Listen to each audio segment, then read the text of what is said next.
আজকে আমরা তোমাদের পাঠ্য বইয়ের অধ্যায় 10 অর্থাৎ বৃত্তস্থ চতুর্ভুজ সংক্রান্ত উপপাদ্য এই অধ্যায়টি শুরু করব। দেখো, বৃত্তস্থ চতুর্ভুজ এই নামটি বোঝায় যে বৃত্তের মধ্যে অবস্থিত একটি চতুর্ভুজ। তাহলে বৃত্তের মধ্যে চতুর্ভুজটি কিভাবে অবস্থিত হবে? তাহলে ধরে নাও আমাদের কাছে একটি বৃত্তাকার রিং আছে। আমরা একটি বৃত্তাকার রিং আঁকি। তাহলে এই বৃত্তাকার রিংয়ের মধ্যে কিছু কাঠিকে আমরা নির্দিষ্ট মাপে কেটে নিয়ে যদি বসাই, তাহলে একটা চতুর্ভুজ গঠন করতে পারি। ধরা যাক কেউ কাঠিগুলিকে এইভাবে বসিয়ে একটা চতুর্ভুজ পেল।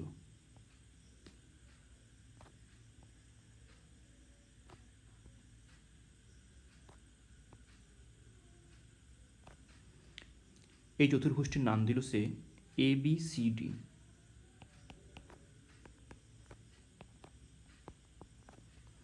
আবার কেউ কাঠিগুলিকে একটু অন্যভাবে কেটে নিয়ে ওই বৃত্তাকার রিংয়ের মধ্যে বসিয়ে একটু অন্যরকম চতুর্ভুজ গঠন করতে পারে।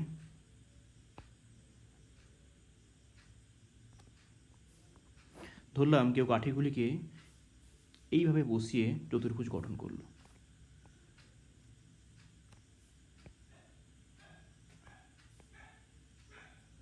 এবং চতুর্ভুজটির নাম দিল EFGH।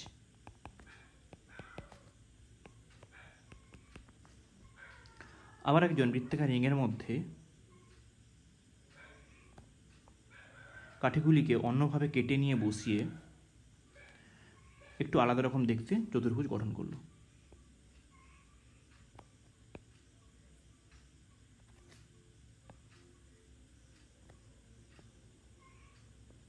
তাহলে এই চতুর্ভুজটির নাম দিল সে PQRS।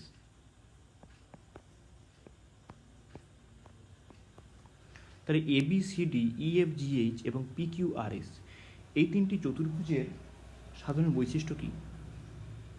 দেখো, তিনটি চতুর্ভুজেরই সাধারণ বৈশিষ্ট্য হলো চতুর্ভুজগুলির শীর্ষবিন্দুগুলি একই বৃত্তের উপর অবস্থিত। যেমন ABCD চতুর্ভুজের শীর্ষবিন্দু ABCD একই বৃত্তের উপর আছে। আবার EFGH চতুর্ভুজের শীর্ষবিন্দুগুলিও একই বৃত্তের উপর আছে, তাই তো? আবার PQRS চতুর্ভুজের শীর্ষবিন্দুগুলি অর্থাৎ P, Q, R আর S এই চারটি বিন্দু দেখো একই বৃত্তের উপর আছে। এইভাবে যদি কোনো চতুর্ভুজের শীর্ষবিন্দুগুলি একই বৃত্তের উপর থাকে, তাহলে সেই চতুর্ভুজটিকে বলা হয় বৃত্তস্থ চতুর্ভুজ। ঠিক আছে? তার মানে এখানে ABCD, EFGH এবং PQRS এই তিনটি চতুর্ভুজই হচ্ছে বৃত্তস্থ চতুর্ভুজ, কারণ এর শীর্ষবিন্দুগুলি একই বৃত্তের পরিধির উপর আছে। বৃত্তের উপর আছে বলতে বৃত্তের পরিধির উপর আছে। ঠিক আছে, এবার তুমি প্রশ্ন করতে পারো যে সাধারণ চতুর্ভুজের সঙ্গে এই বৃত্তস্থ চতুর্ভুজের পার্থক্য কোথায়? বা যদি একটা চতুর্ভুজকে আমরা বৃত্তের মধ্যে আঁকি যাতে ওর শীর্ষবিন্দুগুলি ওই বৃত্তের উপর থাকে, তাহলে ওই চতুর্ভুজটার সঙ্গে সাধারণ চতুর্ভুজের পার্থক্য কোথায় হবে? দেখো, একটা বৃত্তস্থ চতুর্ভুজের একটি বিশেষ ধর্ম বা বৈশিষ্ট্য থাকে যেটা কিন্তু সাধারণ চতুর্ভুজের মধ্যে নাও থাকতে পারে। সেটা কি? সেটা হলো ওই চতুর্ভুজের বিপরীত কোণগুলি পরস্পর সম্পূরক হয়। অর্থাৎ যদি আমরা একটি বৃত্তস্থ চতুর্ভুজ এঁকে ওর বিপরীত কোণগুলি যোগ করি, দেখতে পাবো সেই বিপরীত কোণগুলির সমষ্টি হবে 180 ডিগ্রি। যেমন ABCD একটি বৃত্তস্থ চতুর্ভুজ, তাই তো? কারণ এর ABCD এই বিন্দুগুলি বৃত্তের উপর আছে। এর বিপরীত কোণগুলো দেখো, এর বিপরীত কোণ হচ্ছে কোণ A এর সঙ্গে কোণ C, মানে এই দুটো কোণ হচ্ছে বিপরীত কোণ। আবার কোণ B এবং কোণ D এরা হচ্ছে বিপরীত কোণ। তার মানে আমরা বলতে পারি যে কোণ A প্লাস কোণ C এটা হবে 180 ডিগ্রি। আবার কোণ B প্লাস কোণ D এটাও হবে 180 ডিগ্রি। আর এক্ষেত্রে বলতে পারি EFGH এর ক্ষেত্রে কোণ E এর সঙ্গে কোণ G এরা বিপরীত কোণ। আবার কোণ F এর সঙ্গে কোণ H বিপরীত কোণ, তাই তো? তার মানে কোণ E প্লাস কোণ G সমান হচ্ছে 180 ডিগ্রি এবং কোণ F এর সঙ্গে কোণ H এর যোগফল হবে 180 ডিগ্রি। আবার নিচের PQRS বৃত্তস্থ চতুর্ভুজটির ক্ষেত্রে দেখো, P কোণ আর R কোণ বিপরীত কোণ, আর Q কোণের সঙ্গে S কোণটা হচ্ছে বিপরীত কোণ। তাহলে অতএব কোণ P প্লাস কোণ আর সমান 180 ডিগ্রি এবং কোণ কিউ প্লাস কোণ এস সমান 180 ডিগ্রি। কিন্তু একটি সাধারণ চতুর্ভুজের ক্ষেত্রে এই বিপরীত কোণগুলির কিন্তু যোগফল 180 ডিগ্রি হতেও পারে আবার নাও হতে পারে। কিন্তু যদি চতুর্ভুজটি বৃত্তস্থ করে দেয় তাহলে অবশ্যই আমরা বলতে পারি যে বৃত্তস্থ চতুর্ভুজটির বিপরীত কোণগুলি পরস্পর সম্পূরক, অর্থাৎ ওদের বিপরীত কোণগুলির যোগফল 180 ডিগ্রি। এটাই আমরা আজকে উপপাদ্যের সাহায্যে প্রমাণ করব, যেটা হচ্ছে এই চ্যাপ্টারের সবথেকে ইম্পর্ট্যান্ট উপপাদ্য। এবং এই উপপাদ্যটিকে কাজে লাগিয়ে কিন্তু আমরা পরের দিকে অনেক অঙ্কও করব। তাহলে উপপাদ্যটি কি? উপপাদ্যটি হলো যে বৃত্তস্থ চতুর্ভুজের বিপরীত কোণগুলি পরস্পর সম্পূরক। তাহলে এসো আমরা উপপাদ্যটিকে প্রমাণ করি।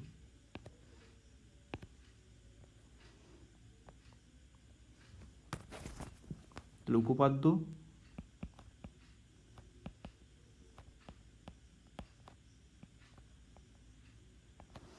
যার বিবৃতি হলো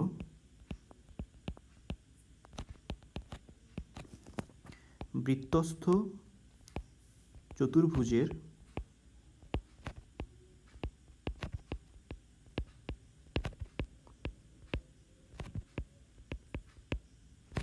বিপরীত কোণগুলি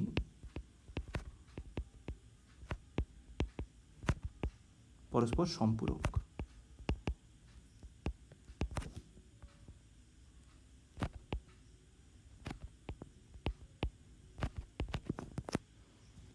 তাহলে আমরা কিভাবে প্রমাণ করব? দেখো, প্রথমে আমাদের একটা ছবি আঁকতে হবে। তাহলে ছবিটা কি আঁকবো? যে একটা বৃত্তস্থ চতুর্ভুজের ছবি আঁকবো। তাহলে আমরা একটা বৃত্ত আঁকি এবং এই বৃত্তের মধ্যে আমরা একটা চতুর্ভুজ আঁকবো।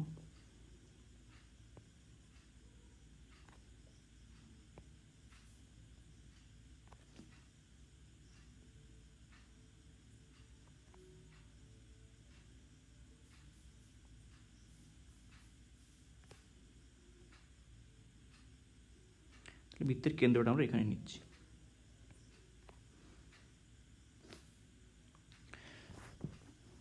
তাহলে আমরা কি লিখবো? প্রদত্তে লিখবো যে প্রদত্ত হচ্ছে আমাদের,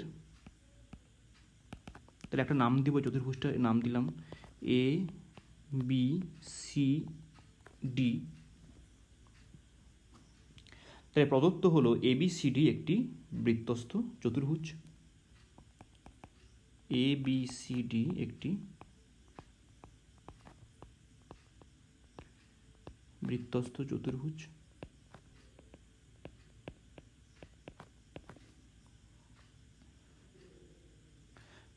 তাহলে আমাকে কি প্রমাণ করতে হবে?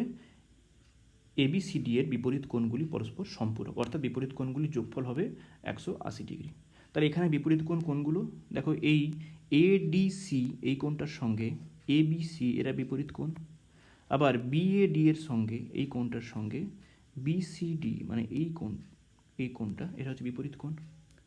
তাহলে প্রমাণ করতে হবে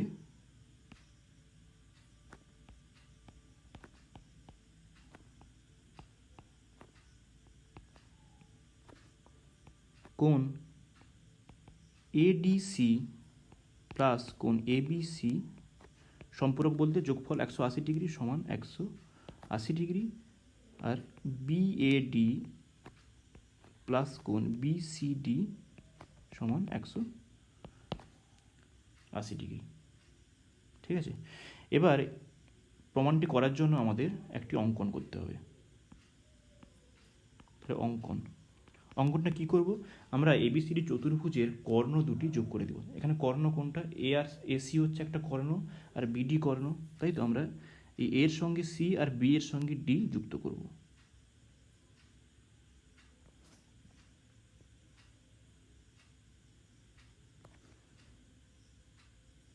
তাহলে অঙ্কন কি?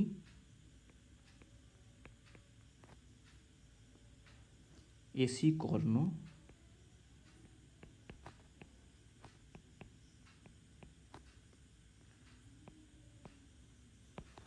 BD কর্ণ দুটি, বা AC ও BD কর্ণ দুটি আঁকা হলো।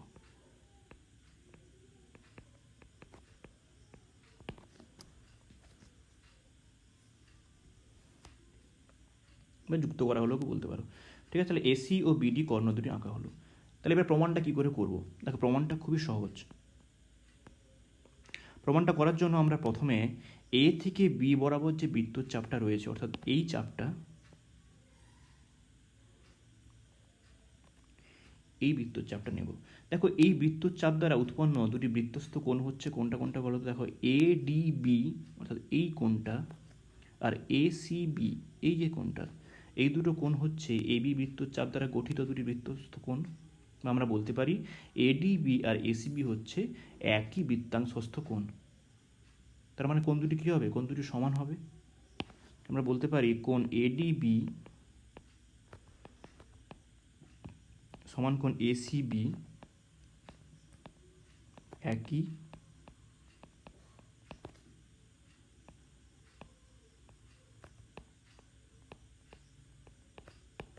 বৃত্তাংশস্থ কোণ। আবার যদি আমরা এই বিসি বৃত্তচাপটিকে নেই, বি থেকে সি বরাবর বৃত্তচাপটিকে নেই, তাহলে দেখো এই বৃত্তচাপের দ্বারা গঠিত দুটি বৃত্তস্থ কোণ হচ্ছে একটা বিএসি আর একটা হচ্ছে বিডিসি, তাই তো? তার মানে আমরা বলতে পারি যে বিএসি সমান বিডিসি, কারণ তারাও হবে একই বৃত্তাংশস্থ কোণ। এই বিসি জ্যায়ের উপরের বৃত্তাংশে অবস্থিত, তাই তো? তার মানে এটা আমরা লিখব, এবং কোণ বিডিসি সমান হচ্ছে কোণ বিএসি, এর কারণটাও একই,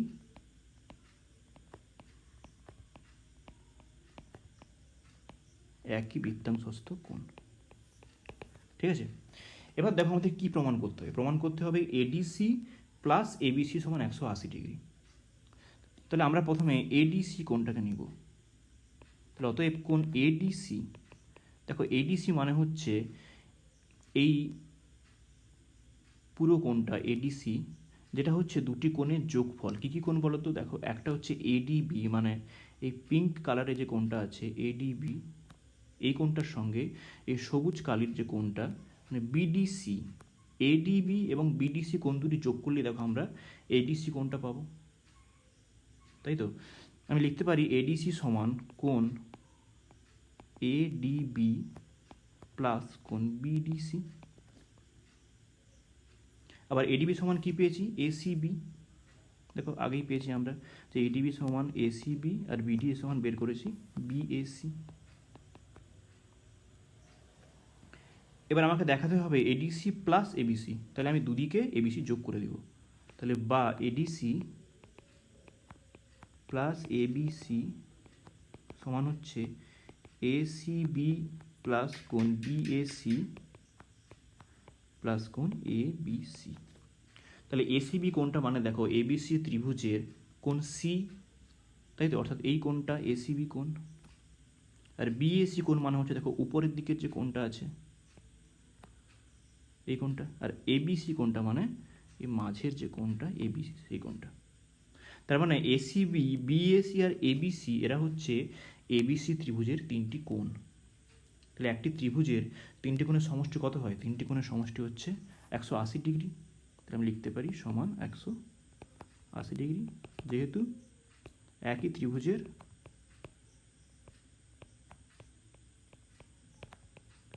তিনটি কোণের সমষ্টি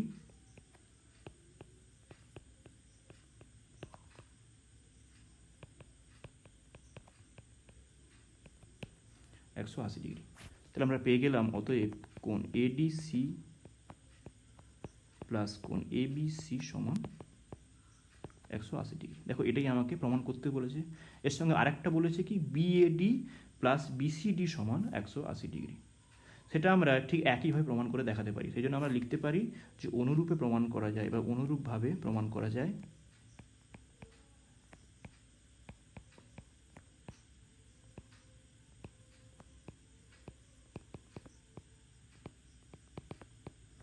কোণ বিএডি প্লাস কোণ বিসিডি সমান 180 ডিগ্রি। ঠিক আছে, তাহলে দুটো প্রমাণ হয়ে গেল, মানে প্রমাণিত। তাহলে এখানে আমাদের প্রমাণ শেষ। এবার কেউ বলতে পারে স্যার এই অনুরূপভাবে প্রমাণ না করে যদি আমি প্রমাণ করতে চাই তাহলে আমি কি করে করব? মানে বিএডি প্লাস বিসিডি সমান যদি 180 ডিগ্রি প্রমাণ করতে চাই তাহলে আমি কী করে করব? দেখো এই প্রমাণটা করা খুবই সহজ। এর কারণ কি? দেখো এবিসিডি একটি চতুর্ভুজ, তাই তো? আর চতুর্ভুজের চারটি কোণ কত হয়? 360, চারটি কোণের সমষ্টি হয় 360 ডিগ্রি।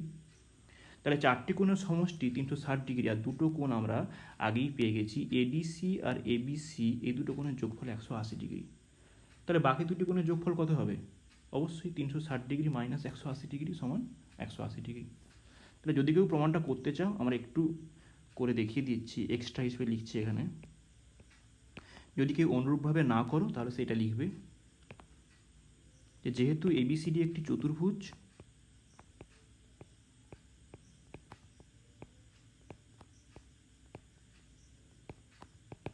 অতএব কোণ এডিসি প্লাস কোণ এবিসি প্লাস কোণ বিএডি প্লাস কোণ বিসিডি, মানে চারটি কোণ, এদের সমষ্টি হচ্ছে কত? 360 ডিগ্রি।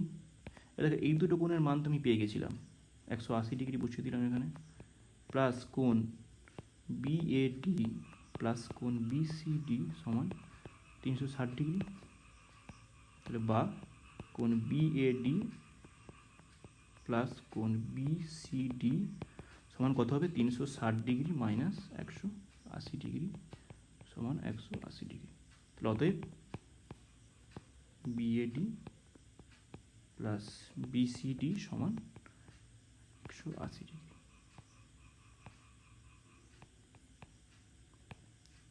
প্রমাণিত। তার মানে চতুর্ভুজের দুটি কোণ যদি দুটি বিপরীত কোণ যদি পরস্পর সম্পূরক হয় তাহলে অবশ্যই বাকি দুটি বিপরীত কোণও পরস্পর সম্পূরক হবেই। এবার এখানে একটা জিনিস বলে দিই যে একই বৃত্তাংশস্থ কোণগুলি চেনার উপায় কি, মানে অনেকে গুলিয়ে ফেলতে পারো। তোমরা দেখবে যে একই বৃত্তাংশস্থ কোণ হলে কোণগুলির প্রথম অক্ষর আর তৃতীয় অক্ষর দুটো এক হবে। যেমন দেখো এখানে এ ডি বি, তাহলে এ দিয়ে শুরু বি দিয়ে শেষ এডিবি কোণটা, আবার এসিবি কোণটাও দেখো এ দিয়ে শুরু বি দিয়ে শেষ। কারণ বলো তো কেন হবে এটা? কারণ এরা একই বৃত্তচাপ চাপ দিয়ে গঠিত হয় বলে, তাই না? একইভাবে বিডিসি আর বিএসি, এখানেও দেখো যে বি দিয়ে শুরু সি দিয়ে শেষ কোনটা, আবার এখানেও প্রথম অক্ষর তৃতীয় অক্ষর, মানে বিএসির ক্ষেত্রেও বি দিয়ে শুরু সি দিয়ে শেষ। মানে যেহেতু এরা একই বৃত্তচাপ চাপ দ্বারা গঠিত হয় সেই জন্য ওই বৃত্তচাপটা চাপটা প্রথমে আর শেষে থাকে। তাই একই বৃত্তাংশস্থ কোণগুলির প্রথম অক্ষর আর শেষ অক্ষরগুলো সব একই হয়। তো এইভাবে তোমরা একটু ভেরিফাই করে নিতে পারো যে কোণগুলি একই বৃত্তাংশস্থ হচ্ছে কিনা। ঠিক আছে? তাহলে তোমরা এই উপপাদ্যটি অবশ্যই ভালো করে পড়ে খাতায় লিখবে, এটা কিন্তু খুব ইম্পর্ট্যান্ট একটা উপপাদ্য। পরের দিন আমরা এই উপপাদ্যকে কাজে লাগিয়ে বেশ কয়েকটি প্রয়োগ আলোচনা করব এবং তার সঙ্গে কয়েকটি অঙ্কও আলোচনা করব।